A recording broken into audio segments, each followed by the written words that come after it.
نحمد ونصلي ونسلم على رسوله الكريم أما بعد فأعوذ بالله من الشيطان الرجيم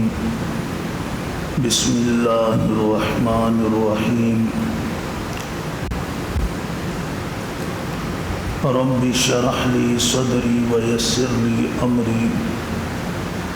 واحلل عقدة من لساني يفقهوا قولي إن في خلق السماوات والأرض واختلاف الليل والنهار والفلك التي تجري في البحر بما ينفع الناس وما أنزل الله من السماء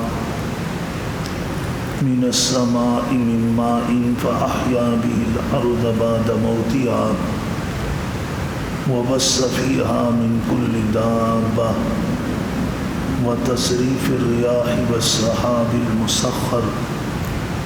والسحاب المسخر بين السماء والأرض لآيات لقوم يعقلون. واجب الاحترام گرامی قدر معزز حاضرین محفل، آج کی تراویح میں سورۃ البقرہ مکمل ہوئی ہے. سورہ آل عمران کے ابتدائی 2 رکوع بھی تلاوت ہوئے. اللہ تبارک و تعالی آج کی تراویح کو اور تلاوت کو شرف قبولیت سے نوازے اور دنیا میں ہماری ہدایت کا، آخرت میں ہماری نجات کا ذریعہ بنائے.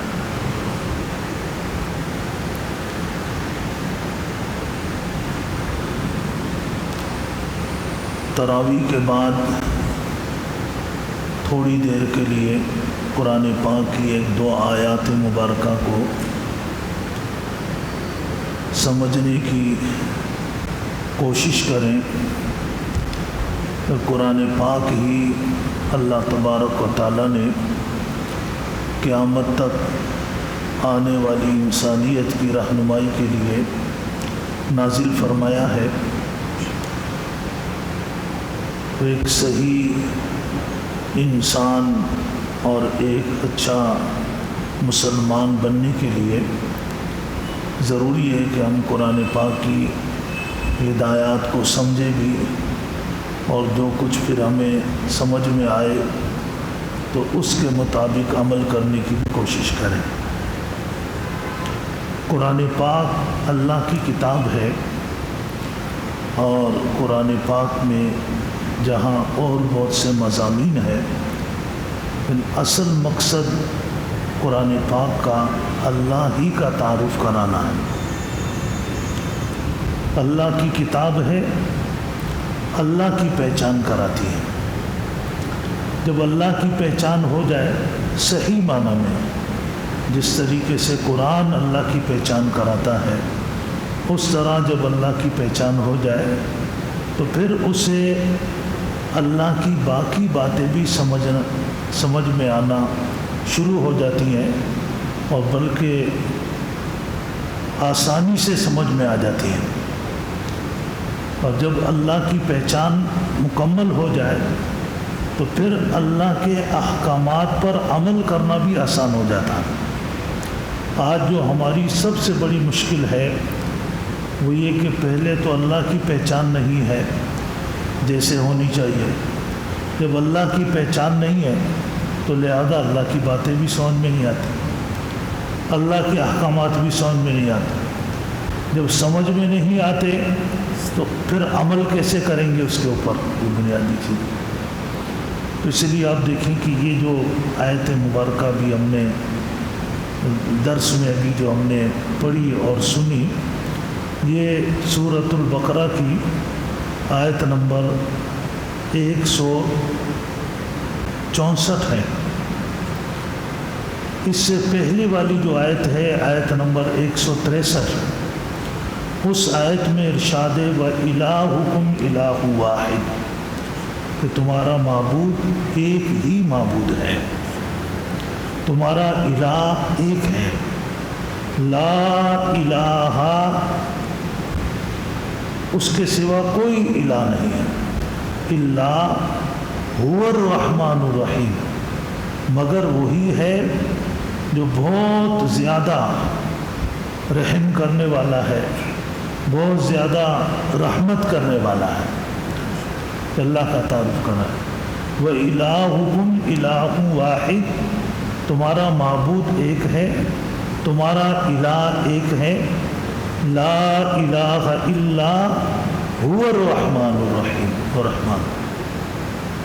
بڑی رحمتوں والا ہے اور اس کی رحمتیں بڑی وسیع ہیں۔ اب اللہ نے اپنی دو باتیں بتائی یہاں پر، ایک تو یہ بتائی کہ الہ ایک ہے، اور دوسرا یہ بتایا کہ وہ بڑی رحمتوں والا ہے، بڑا مہربان ہے۔ ان فی خلق السماوات والارض، یہ اب اللہ کی پہچان،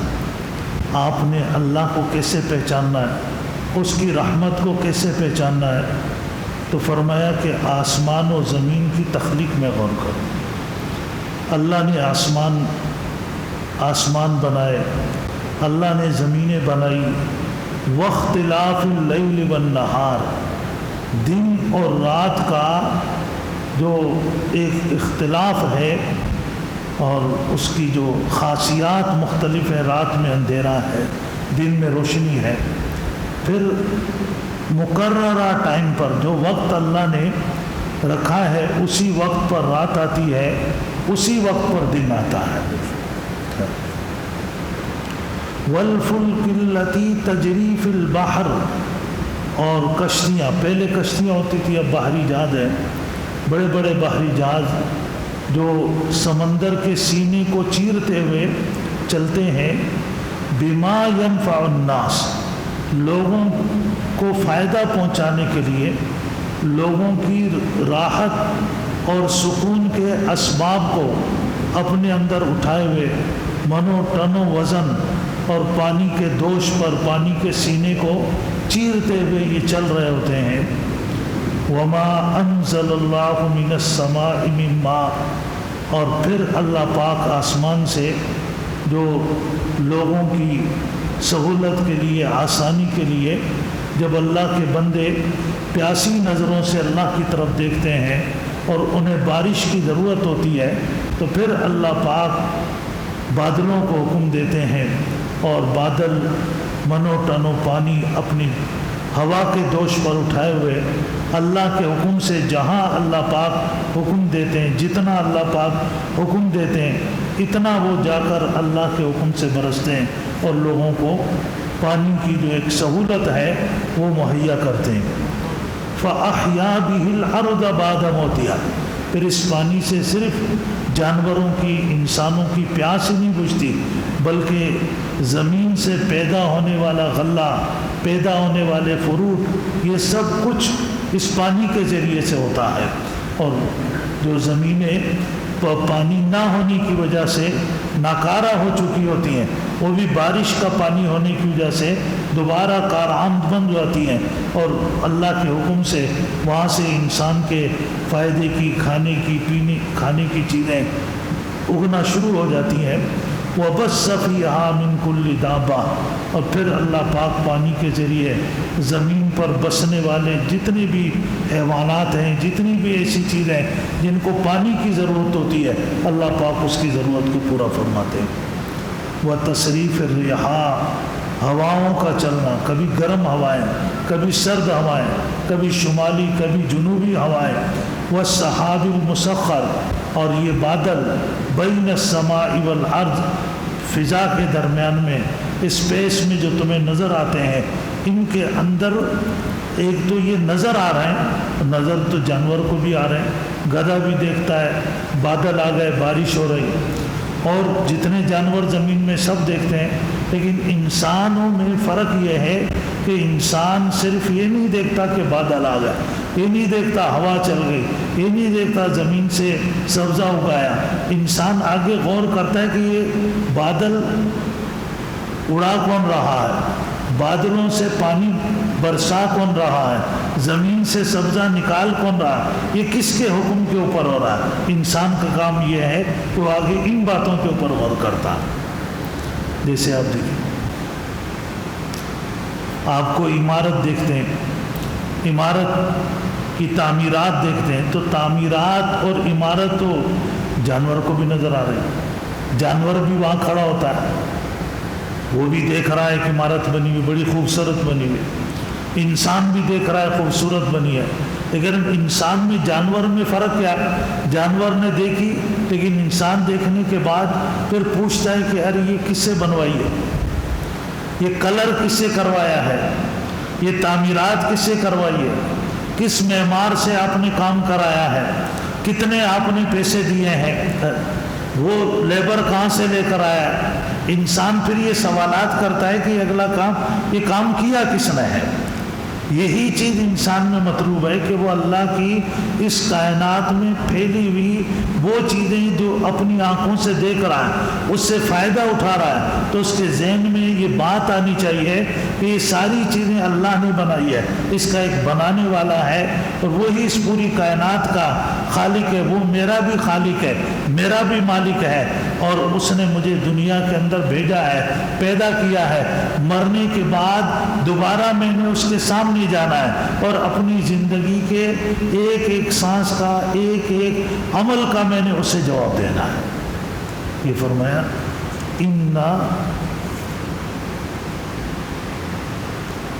فرمایا کہ یہ آیات ہیں، ان فی خلق السماوات والارض واختلاف اللیل والنہار والفلک التي تجری فی البحر بما ينفع الناس وما انزل اللہ من السماء۔ اللہ نے یہ سب کچھ بتایا، اور آخر میں فرمایا کہ لآیات لقوم یعقلون، یہ نشانیاں ہیں۔ کس چیز کی نشانیاں ہیں؟ اللہ کو پہچاننے کی نشانیاں، اللہ کی معرفت کی نشانیاں، ان کو دیکھ کر آپ نے اللہ کو پہچاننا ہے۔ اب آپ دیکھیں کہ یہ ساری چیزیں ہمارے ذہن میں یہ بات آ گئی، اور کسی کے ذہن میں نہیں آتی تو اس سے یہ سوال کیا جائے گا کہ آپ بتائیں اگر اللہ نے نہیں بنائی تو پھر کس نے ان چیزوں کو بنایا؟ قرآن کریم نے فرمایا کہ تم اللہ کو چھوڑ کر جن سے اللہ کی طرح عقیدت وابستہ کرتے ہو، اور ان کے سامنے جا کر اپنا سر جھکاتے ہو، ان کے سامنے جا کر نظر و نیاز کی مٹھائیاں پیش کرتے ہو، وہ تو ایک مکھی بھی نہیں پیدا کر سکتے۔ یا ایھا الناس ضرب مثل فاستمعوا له ان الذين تدعون من دون الله لن يخلقوا ذبابا ولو اجتمعوا له، یہ تمام مل کر بھی ایک مکھی نہیں بنا سکتے۔ فرمایا مکھی کا پیدا کرنا تو دور کی بات ہے، ان کے سامنے جو نظر و نیاز کی مٹھائی رکھی جاتی ہے، یہ اتنے بے بس ہیں کہ اگر ان کے سامنے سے رکھی ہوئی مٹھائی کو مکھی ایک ذرہ اٹھا کے لے جائے تو یہ اتنے بے بس ہیں کہ اس ذرے کو بھی واپس نہیں کرا سکتے، اتنے بے بس ہیں۔ لیکن اب آپ دیکھیں کہ یہ ساری چیزیں اللہ نے پیدا کی، تو اس کا تقاضا یہ ہے کہ ہمیں اللہ سے محبت کرنی چاہیے۔ لیکن قرآن نے ایک شکوہ کیا، وَمِنَ النَّاسِ مَن يَتَّخِذُ مِن دُونِ اللَّهِ أَندَادًا يُحِبُّونَهُمْ كَحُبِّ اللَّهِ، انہوں نے اللہ کو چھوڑ کر ایسی چیزوں سے اپنی عقیدتیں، محبتیں وابستہ کی ہیں جو بالکل بے بس ہیں، جو نہ تو تمہیں کسی خیر سے ہمکنار کر سکتے ہیں، نہ تمہاری تکلیف اور حاجت کو دیکھ سکتے ہیں، اور نہ ہی تمہاری تکلیف تم سے دور کر سکتے ہیں، وہ تمہارے کسی کام کے نہیں ہیں۔ لہذا تمہیں اللہ سے زیادہ محبت کرنی چاہیے۔ والذین آمنوا اشد حبا للہ، جو اللہ کے ساتھ تعلق رکھتے ہیں، ایمان لاتے ہیں، تو پھر وہ اللہ کے ساتھ محبت بھی سب سے زیادہ کرتے ہیں۔ اب یہ کائنات اللہ نے بنائی ایسی ہے کہ اس کائنات کے اندر بھی اللہ نے ایک کشش رکھی ہے، اور یہی اس انسان کا امتحان ہے۔ اگر ان چیزوں میں جو اللہ نے بنائی ہے اس میں اگر کشش نہ ہو، انسان اس کی طرف مائل ہی نہ ہو، تو پھر اس کا امتحان کیسے ہوگا؟ تو وہ دولت کی طرف بھی انسان مائل ہوتا ہے، دنیا کے اندر جتنی چیزیں پھیلی ہوئی ان سب کی طرف یہ مائل ہوتا ہے، اور یہ چیزیں خود بھی انسان کو اپنی طرف مائل کرتی ہیں، اور ایک اللہ کی محبت ہے۔ اللہ پاک یہ چاہتے ہیں کہ انسان تمام چیزوں کو ٹھکرا کر یہ میری طرف آئے، یہ میری طرف آئے۔ اب یہ تمام چیزوں کو ٹھکرائے اور اللہ کی طرف آئے۔ اب یہ آپ نے عقل کا فیصلہ خود کرنا ہے۔ قرآن آپ زبردستی نہیں کرتا، لا اکراہ فی الدین۔ قرآن ایک دعوت دیتا ہے کہ آپ اس کے اوپر غور کریں، اس پہ سوچیں۔ جیسے روایات میں لکھا ہے کہ فرعون کو غرق کرنے سے پہلے فرشتہ انسان کی شکل میں فرعون کے پاس آیا، اور فرعون سے کہنے لگا کہ میرا ایک غلام ہے اور میں اس کی تمام ضرورتیں پوری کرتا ہوں، پاؤں کے ناخن سے لے کر سر کے بال تک اس کے جتنے اخراجات ہیں،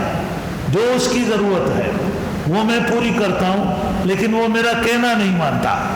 فرعون نے کہا اس کو دریا نیل میں غرق کر دو۔ جب فرعون کو دریا نیل میں غرق کیا گیا تو اس وقت فرشتے نے وہ اس کا لکھا ہوا فیصلہ اس کو سنایا، کہا یہ فیصلہ آپ کا اپنا تھا، آپ کو اللہ نے ہر چیز دی، پیدا کیا اور دنیا کی ہر سہولت دی، اور تمہاری ہر ضرورت کو اللہ نے پورا کیا، لیکن تم نے اللہ کا حکم نہیں مانا، اللہ کا کہنا نہیں مانا۔ تو جس طرح انسان خود کسی کی ضرورت کو پورا کرتا ہے، اس کی ایک ایک چیز پوری کرتا ہے، وہ اس کا فیصلہ نہ مانے، اس کی بات نہ مانے، تو انسان کے دل میں اس کے لیے کیا آتا ہے، میں اس کے ساتھ کیا کروں؟ تو وہی چیز پھر وہ اپنے بارے میں سوچے کہ جب اللہ نے مجھے پیدا کیا اور میری تمام تر ضرورتیں اللہ پاک پوری کر رہے ہیں، تو میں اللہ کا حکم نہیں مانوں گا، تو پھر اللہ پاک میرے ساتھ کیا کریں گے؟ اسی کی دعوت فکر دیتا ہے قرآن پاک ہمیں۔ اور رمضان المبارک کا مہینہ چونکہ قرآن پاک کا مہینہ ہے، اللہ نے فرمایا شہر رمضان الذی انزل فیہ القرآن، اللہ نے رمضان ہی میں قرآن اتارا ہے، تو رمضان میں قرآن پاک سمجھ میں آسانی سے آتا ہے۔ جیسے تقوی کا مہینہ کہا نا کہ اس میں اگر انسان تھوڑی کوشش کرے تو اپنے اندر اتنا تقوی پیدا کر سکتا ہے کہ سال کے باقی 11 مہینے بھی وہ اللہ کے حکم کو مان کر چلے تو اس کے لیے آسانی ہوگی، کوئی مشکل پیدا نہیں آئے گی اس کے لیے۔ تو اب رمضان میں ہم بیٹھ کے جیسے تراویح میں قرآن سنتے ہیں، ایک آیت کا بھی ہم مفہوم سمجھ لیں، وہ ہمارے دماغ کے اندر آ جائے تو شیطان تو ہمارا دشمن ہے۔ آج ہی کوئی دوست کہہ رہا تھا کہ دل میں مختلف قسم کے وسوسے آتے ہیں، تو لہذا ان وسوسوں کا سد باب کیسے کیا جائے؟ حضرت ام سلمہ رضی اللہ تعالی عنہا سے کسی نے سوال کیا کہ حضور اکرم صلی اللہ علیہ وسلم کی دعاؤں میں سب سے زیادہ کثرت سے آپ کون سی دعا مانگتے تھے؟ فرمایا یا اللہم یا مقلب القلوب ثبت قلوبنا علی دینک، اے اللہ دلوں کو پھیرنے والے، دل آپ کی 2 انگلیوں کے درمیان میں، جیسے چاہیں آپ پھیر دیں، میرے دل کو اپنے دین کے اوپر قائم اور ثابت رکھ۔ یہ ہوتا ہے، یہ ہر اس بندے کے ساتھ ہوگا جو بندہ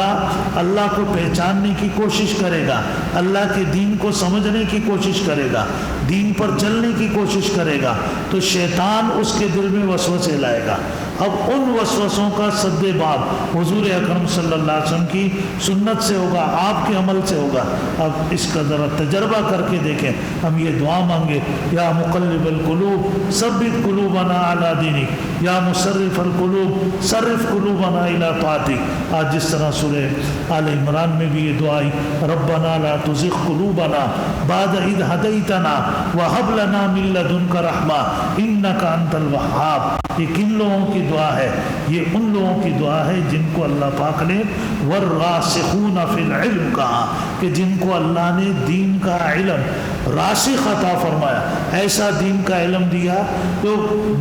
بڑی گہرائی کے اندر وہ اترے ہوئے ہیں۔ یہ ان کی گہرائی کا تقاضا ہوتا ہے کہ جب بھی شیطان کی طرف سے وسوسہ آتا ہے تو اس وسوسے کے سد باب کو بھی سمجھتے ہیں، شیطان کا وسوسہ کیسے روکنا ہے، تو وہ یہ دعا مانگتے ہیں، ربنا لا تزغ قلوبنا، اے اللہ آپ نے ایک دفعہ ہمیں ہدایت دی، اپنے سامنے جھکنے کی توفیق عطا فرمائی، اپنے گھر میں آنے کی توفیق عطا فرمائی، اپنے حکم پر عمل کرنے کی توفیق دی۔ اب شیطان کے شر سے ہمیں بچانا، ایسا نہ ہو کہ شیطان دوبارہ ہمارے دلوں کے اندر کجروی پیدا کر دے اور ہمیں سیدھے راستے سے ہٹانے میں شیطان کامیاب ہو جائے، تو شیطان کے شر سے ہمیں بچا۔ یہ چیزیں دعائیں ہمیں بتائی گئی ہیں۔ اور تو رمضان کا مہینہ ہے، قرآن پاک کو ایک آیت بھی پڑھیں گے، سمجھیں گے۔ حدیث کے اندر آتا ہے قرآن پاک کی ایک آیت کو سمجھنے سے